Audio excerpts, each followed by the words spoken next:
So it's a little different.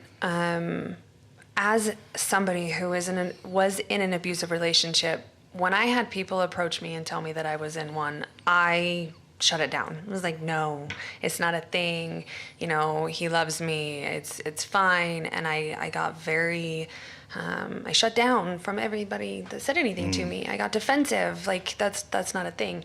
So being in an abusive relationship, when somebody approaches you that you don't ask for help, then that person shuts down. And then they also can get in a lot of trouble. So if my ex-husband would have found out that I was talking to somebody about it, I would have gotten in trouble when I got home. Because then, it gets out in the world and he's viewed as this bad person. And so his reputation was more important than me and what was going on.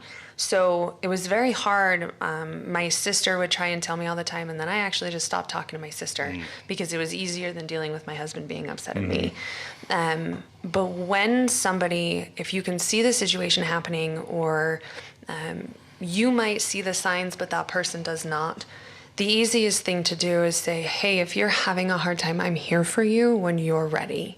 Right? Don't say, hey, that man's abusing you. He's being an asshole. Like, we need to do something, because that's going to make him shut down. So just saying, like, I see you. I believe you. I'm here for you when you want to talk, when you need help, whenever you need any of that. Because the more that you use the word abusive or beating or any of those things, people shut down, especially in a society where we don't talk about it. So you just have to be very careful in your words, and then they'll know that you're a safe place. So when they are ready, they will come to you. It's the same thing.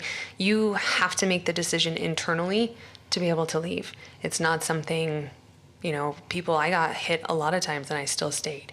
So until that click happens in your own head, you're going to make an excuse for everything that there is. Right, and it's not something that somebody's going to talk you into. Like, no, you need help. You need help. Let's get help. You need the help, and that just doesn't work.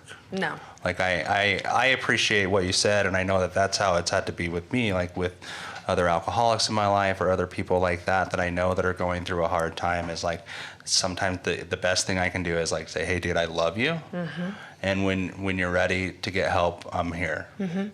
And then be there, right? And then, and absolutely. And, and I have been too. And, there's been situations where I've said that to people, and then they call eventually, And when they call, like, man, I'm ready, I'm willing, I'm fired up, let's go. But until then. Well, and the other side of that too is if you have to be prepared when they don't reach out because they don't know what's happening, but you also have to understand that it could be at any point in time. And when they say it, the first words you need to say is, I believe you. Doesn't matter if you really don't understand what's going on, if you don't believe what's happening, whatever. But as soon as you question what they're saying to you, it's done. They're gone. They're not going to say anything because now they think you have the other person's back. So first words, just say, I believe you. What can I do to help you? Don't question it. Well, are you sure? Did he really do that? I don't think he would do that. Because then you're just like, oh, okay, you're right. It's my fault. I deserved it. And they're not going to ask for help again. So those are the big keywords. When somebody says it to you, just say, I believe you. Wow.